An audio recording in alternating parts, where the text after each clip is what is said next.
आज मैं आपको ऐसी ही 3 बातें बताने वाला हूं जो आपको आपके जीवन में नहीं करनी है। पहली बात, आनंद में कभी वचन मत दो। आनंद आपके तर्क को हर लेता है और फिर आनंद में दिया गया ये वचन बाद में गले की फांस बन जाता है। दूसरी बात, कभी भी क्रोध में उत्तर मत दो। क्रोध आपके विवेक को खा जाता है, भविष्य दृष्टि को बाधित कर देता है और फिर कुछ क्षण के लिए आया ये क्रोध, इसमें दिया गया उत्तर बाद में जीवन भर के लिए प्रश्न बन जाता है। और तीसरी बात, कभी भी दुख में निर्णय मत लो। दुख आपके सोचने समझने की क्षमता को सीमित कर देता है और दुखी मन से लिए गए निर्णय सदा दुख ही देते हैं। सच कहा जाए तो वचन, उत्तर और निर्णय कभी भी जीवन में सोच विचार करके ही लेने या देने चाहिए। सोच विचार करके कार्य करोगे तो इस संसार में किसी भी समस्या का हल बूझना नहीं पड़ेगा। राधे राधे। आपके मन में ये प्रश्न नहीं उठता कि संसार में ऐसा क्या है जिसे पाना असंभव उठता है? मेरे मन में भी ये प्रश्न उठता है। फिर मैं विचार करता, क्या है इस संसार में ऐसा जिसे पाना असंभव? धन नहीं, यश नहीं, सम्मान नहीं,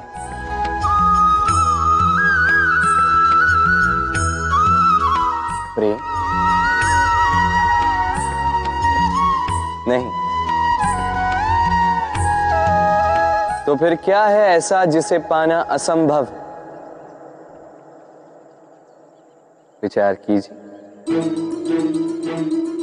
उत्तर है अपनी स्वयं की भूल, अपना स्वयं का दोष जो कभी किसी को नहीं मिलता, और यदि किसी को मिल भी जाए तो वो व्यक्ति अपनी भूल स्वीकार नहीं करना चाहता।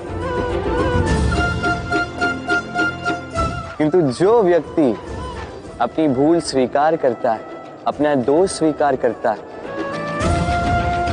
संसार में कुछ भी पाने के लिए उसके सामने कोई भी बाधा नहीं रहती। इसलिए आत्मविश्वास अवश्य रखें। प्रयास करते रहें कि आपसे कोई भूल ना हो, किंतु आत्म मंथन भी करें। और यदि आपसे कोई भूल हो भी जाए तो उसे स्वीकार करें, उसे सुधारने का प्रयास करें। आपका जीवन अधिक आनंदमय हो जाएगा। शब्द ही शून्य, शब्द ही आरंभ, शब्द ही अंत भी, शब्द ही अमर है, शब्द ही भ्रम भी। ये शब्द अत्यंत विशेष है। किसी रोते को हंसा देते हैं, किसी हंसते को रुला देते हैं, किसी के मन में ऊर्जा जागृत करते हैं तो किसी के मन को कांटा बनकर चुभ जाते हैं। एक अत्यंत महत्वपूर्ण बात है जो समझना अत्यंत आवश्यक है। आपका मन, आपका हृदय कितना भी शुद्ध क्यों ना हो, कितना भी पवित्र क्यों ना हो, आपकी विचारधारा कितनी भी स्पष्ट क्यों ना हो, यदि आपकी वाणी पवित्र नहीं, यदि आपके शब्द शुद्ध नहीं, तो ये आपको आपके कर्मफल को भोगने पर विवश कर ही देते हैं। एक सरल सा उदाहरण देता हूं। आपके जीवन में कोई ऐसा होगा जो आपको नहीं भाता, जो कदाचित अधर्मी होगा, जो कदाचित नीच बुद्धि वाला होगा, परंतु उसे अपशब्द कह देने से उसमें परिवर्तन तो नहीं आता, उसकी मानसिकता तो नहीं बदलती, बस मन में प्रतिकार की भावना जागती, द्वेष की भावना जागती है और कुछ नहीं। इसलिए इन शब्दों पर नियंत्रण रखिए, इस वाणी पर नियंत्रण रखिए। श्रेष्ठ से श्रेष्ठ व्यक्ति को भी सावधान रहना पड़ता है, क्योंकि यदि इन शब्दों का प्रयोग उचित ना हुआ तो आजीवन निशब्द होकर रह जाते हैं लोग। तो इन शब्दों पर नियंत्रण रखिए, इस वाणी को शुभ रखिए। सबसे अच्छा युद्ध वो जो कभी लड़ा ही न जाए, अर्थात समझौता, संधि।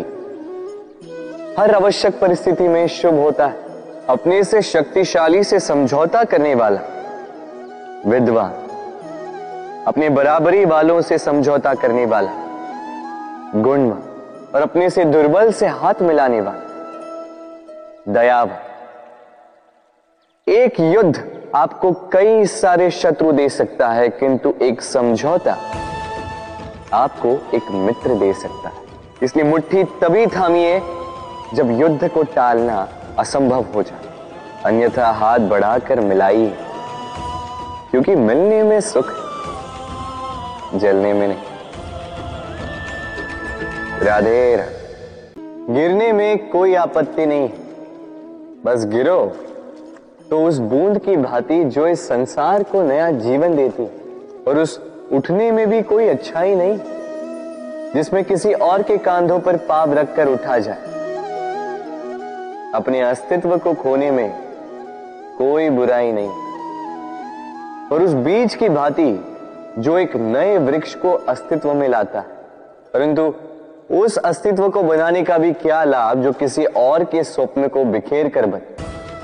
क्रोध में कोई बुराई नहीं, यदि वो किसी दुष्ट को मार्ग पे ले आए, परंतु उस मौन, उस दया का क्या लाभ जो आपको दुर्बल बना। अर्थात अच्छा या बुरा कर्म नहीं होता, बस वो कब, किस स्थान पर और कैसे किया जाए, वो निर्णय अच्छा या बुरा होता। यदि सही समय पर करो तो वो गुण है, अन्यथा वो घुन जो भीतर तक आपको खाता जाए। स्मरण रखिएगा, स्वाभिमान आपको बनाए रखता है, आपको शक्ति देता है, और अभिमान आपको नष्ट कर देता है। तो क्या बनना चाहेंगे आप, स्वाभिमानी या अभिमानी? ये मेरी परछाई देख रहे हैं आप? प्रकाश का स्रोत जब सुहाना, जब दूर हो, तो ये परछाई लंबी होने लगती है, किंतु जैसे जैसे प्रकाश का स्रोत सर के ऊपर आ जाए, इस परछाई का आकार छोटा होने लगता है, और अंधकार में तो ये परछाई लुप्त ही हो जाती। कुछ इसी प्रकार होता है हमारा अहंकार। सुख के आगमन में, वैभव की उपलब्धि में ये बढ़ने लगता, किंतु जैसे ही संकट का ताप सर चढ़ने लगे, ये अहंकार छोटा हो जाता, और जब संकट का अंधकार हमें चारों ओर से घेर लेता है, तब ये अहंकार परछाई की भांति लुप्त हो जाता है। तो वैसे भी आपके जीवन में संकट का आगमन आपके अहंकार का तो नाश कर ही देगा, किंतु इसके लिए संकट की प्रतीक्षा ही क्यों करनी? इस अभिमान को बढ़ने ही ना दे, उत्पन्न ही ना होने दे, विवेक की डोरी से थामे रखें इसे। देखिए, मैं श्रेष्ठ हूं, ये मानने में कोई आपत्ति नहीं, किंतु केवल मैं ही श्रेष्ठ हूं और कोई नहीं। ये अभिमान, ये अहंकार है, और अहंकार और कुछ नहीं, केवल पतन की ओर पहली सीढ़ी है। तो इस जीवन में पतन की ओर नहीं, प्रेम की ओर बढ़े। कर्म यदि शुभ हो तो परिणाम बुरे हो ही नहीं सकते। शुभ की इच्छा से कार्य करने वालों को फल की चिंता कैसे? जो फूल बेचते हैं उन्हें कभी कभार कांटे अवश्य चुभ जाते हैं, किंतु सुगंध उनके हाथों में रह ही जाती। हीरे की खोज में कोयले की खान में उतरे व्यक्ति पर कालिख भले ही लग जाए, किंतु हाथों में हीरा अवश्य लगता है।